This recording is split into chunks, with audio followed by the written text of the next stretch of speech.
आप सब प्रेस बंधुओं का भारतीय जनता पार्टी कार्यालय में मैं स्वागत करता हूं। मेरे साथ आज का जो विषय रहने वाला है आत्मनिर्भर भारत, इस अभियान के हमारे इंचार्ज बिलाल परे जी, मेरे साथ मेरे सहयोगी जनरल सेक्रेटरी अनवर खान जी, आरिफ राजा जी हमारे सेक्रेटरी। मित्रों, आत्मनिर्भर भारत का रास्ता गांव, गरीब, किसान, महिला, युवा शक्ति, उनकी भागीदारी से होकर जाता है। भारत आज एक विशाल भारत है और हम सब जानते हैं कि भारत आत्मनिर्भर बने, इसकी सोच शायद हमारे पूर्वजों के समय से ही शुरू हुई थी। पुराने समय में जब हम लोग जानते हैं अराउंड 1000 AD 1000 ईस्वी में जब भारत पूरे विश्व की लगभग 1/3 GDP जो था वो रिप्रेजेंट करता था, उस समय से ही लेकर एक सोच थी कि हमारा भारत जो है वो विकसित बने, आत्मनिर्भर बने। आज़ादी के बाद अंग्रेजों के समय का जो शासन था, हमें जो भारत मिला, हम सब जानते हैं कि वो उतना सशक्त भारत नहीं था जो भारत की बात मैं आप लोगों के मध्य कर रहा हूं। देश के प्रधानमंत्री जी ने जब शासन संभाला तो भारत उस समय आर्थिक दृष्टि से अगर हम लोग बात करें तो 11वीं पायदान पर था। $2 ट्रिलियन इकॉनमी से चलते चलते 140 करोड़ जनता को साथ लेकर देश के प्रधानमंत्री जी ने 140 करोड़ भारतीय जनता ने इस देश को चौथे पायदान पर, चौथे स्थान पर विद अराउंड $4 ट्रिलियन इकॉनमी जो है वो पहुंचाया है। आज तीसरी बड़ी अर्थव्यवस्था की तरफ हम लोग अग्रसर हैं और ये जो आत्मनिर्भर भारत अभियान को लेकर पार्टी की तरफ से ये जो कार्यक्रम हम लोगों को दिया गया है, इस कार्यक्रम के अंतर्गत देश में रहने वाले हर नागरिक तक हम लोगों को पहुंचना है।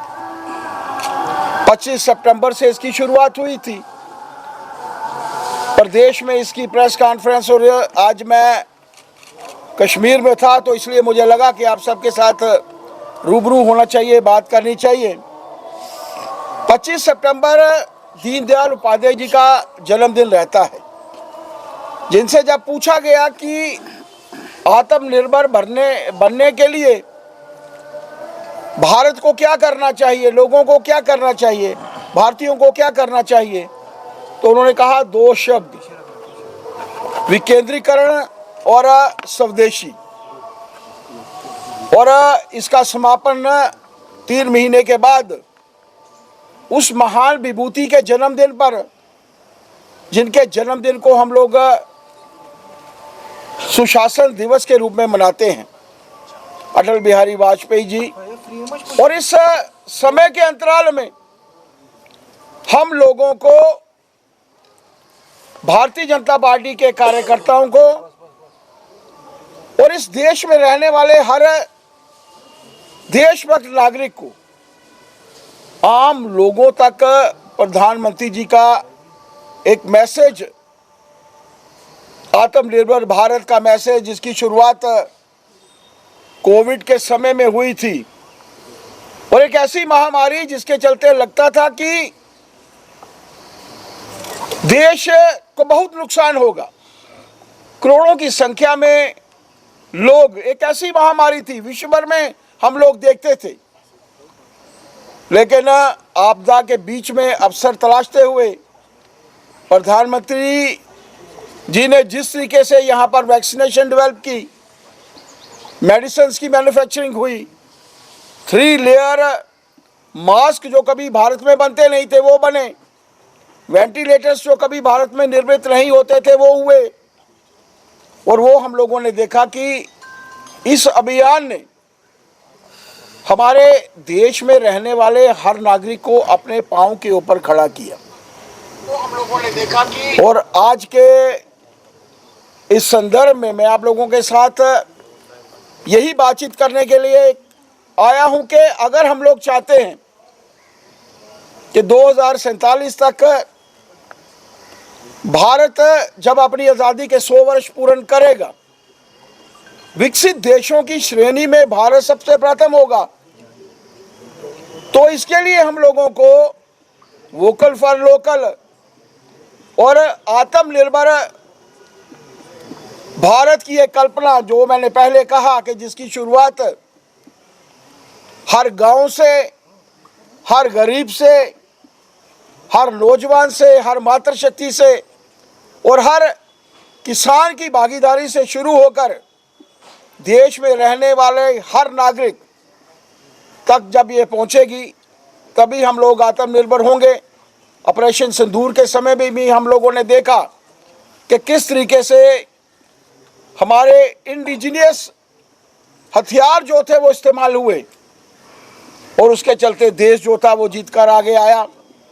मैं आप लोगों के माध्यम से और अपने कार्यकर्ताओं से भी मैंने आह्वान किया है कि हर स्तर पर, हर जगह पर, हर गांव में, हर घर तक पार्टी का कार्यकर्ता पहुंचे, लोगों को प्रेरणा देते हुए। बहुत लंबा चौड़ा मुझे बात नहीं करनी, जब आप लोगों के कोई क्वेश्चंस आएंगे मैं जवाब अवश्य दूंगा कि जिस तरीके का एक वातावरण कई ऐसे देश जो अपना मटेरियल बेचने के लिए, अपना माल बेचने के लिए किस तरीके से टैरिफ वार जो है वो शुरू कर रहे हैं। बहुत दूर है हम उनकी इकॉनमी से, लेकिन उसके बावजूद उनको डर है कि 11वीं से चौथी जगह पर पहुंचना, चौथी से तीसरी जगह पर पहुंचना और तीसरी से पहले स्थान पर पहुंचना।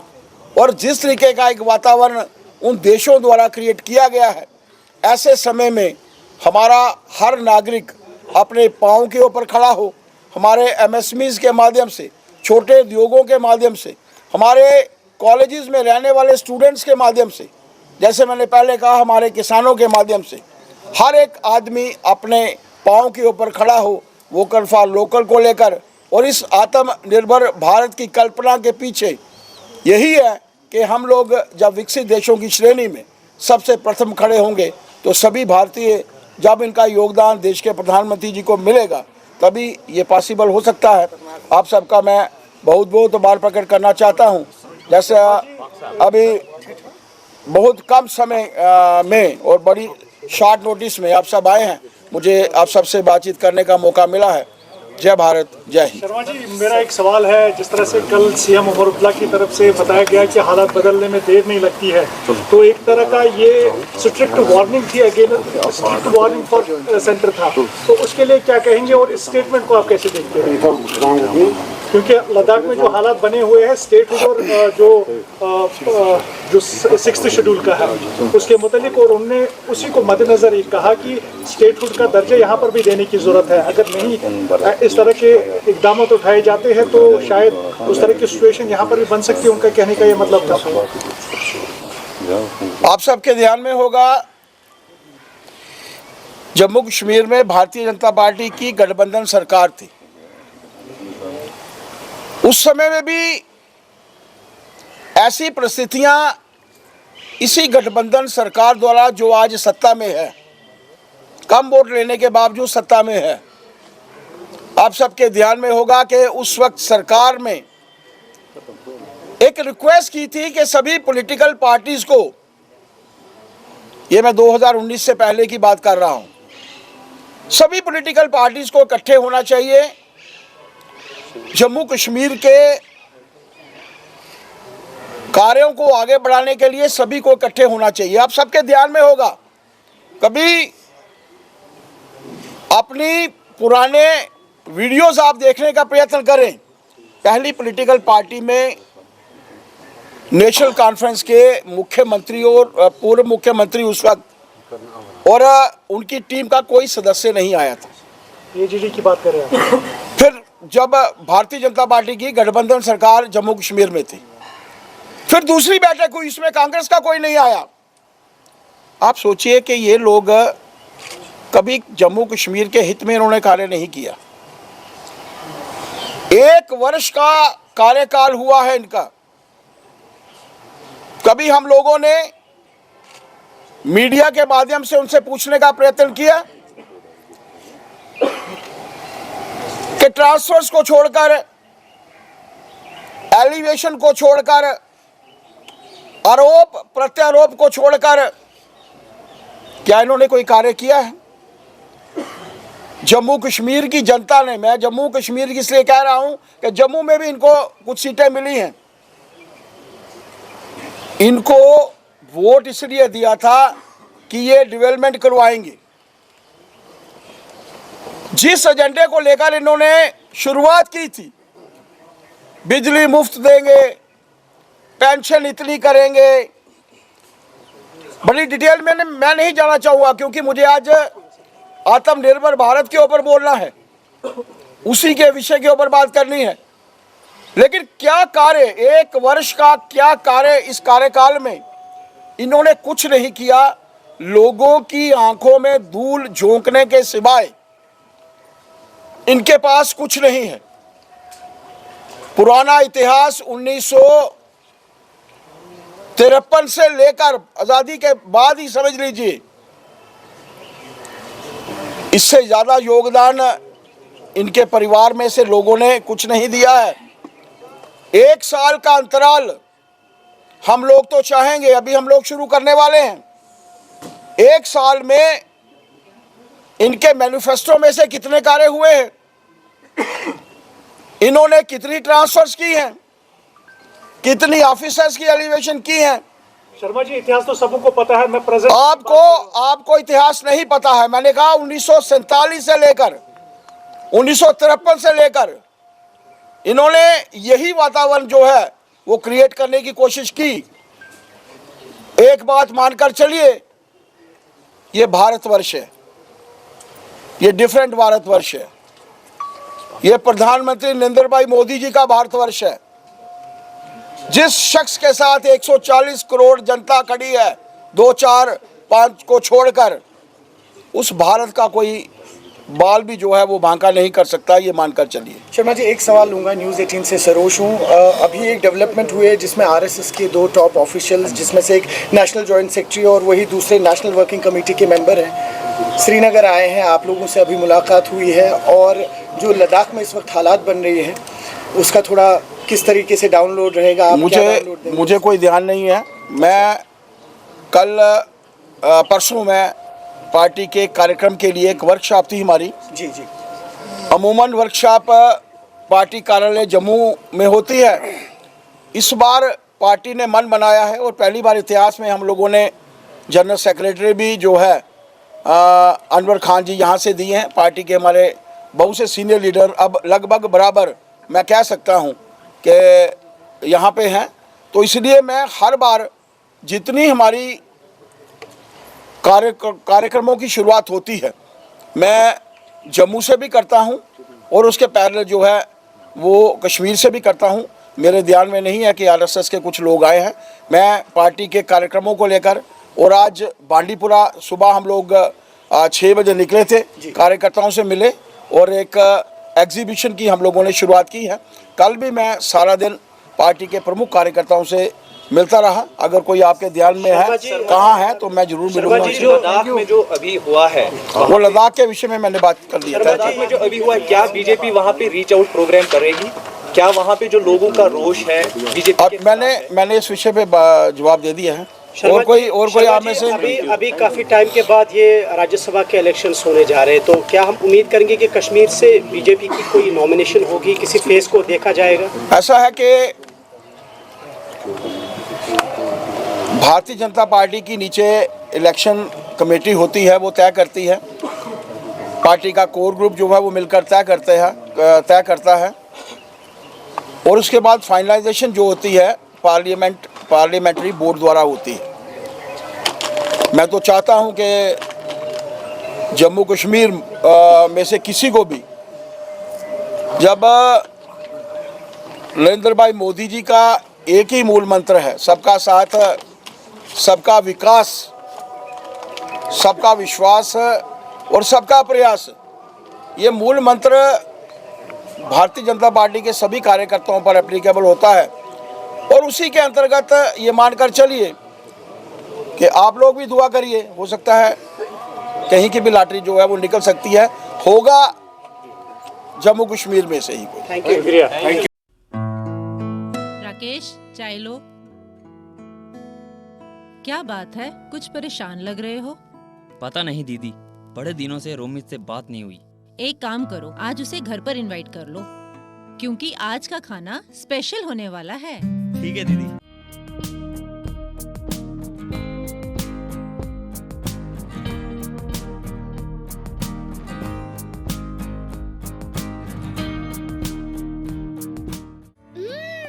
खाना तो बहुत यम्मी बना है, मजा आ गया। बेटा, ये कमाल तो बुलबुल मस्टर्ड ऑयल का है। सही में दीदी, आज खाना तो बहुत ही स्वादिष्ट बना है। और दीदी, आज के बाद हर वीकेंड मैं यहाँ पे खाना खाने आ रहा हूँ। भैया, ये भी कोई कहने की बात है? You are most welcome. आज के बाद आपको भी इतना ही स्वादिष्ट खाना खाने को मिलेगा घर पे। वो कैसे? क्योंकि आज के बाद मैं भी घर पे बुलबुल मस्टर्ड ऑयल में ही खाना बनाऊंगी। रिश्ते खिलते हैं शुद्धता में, और बुलबुल ऑयल रिश्ते बनाता है अपनों से, क्योंकि शुद्धता ही हमारी पहचान है।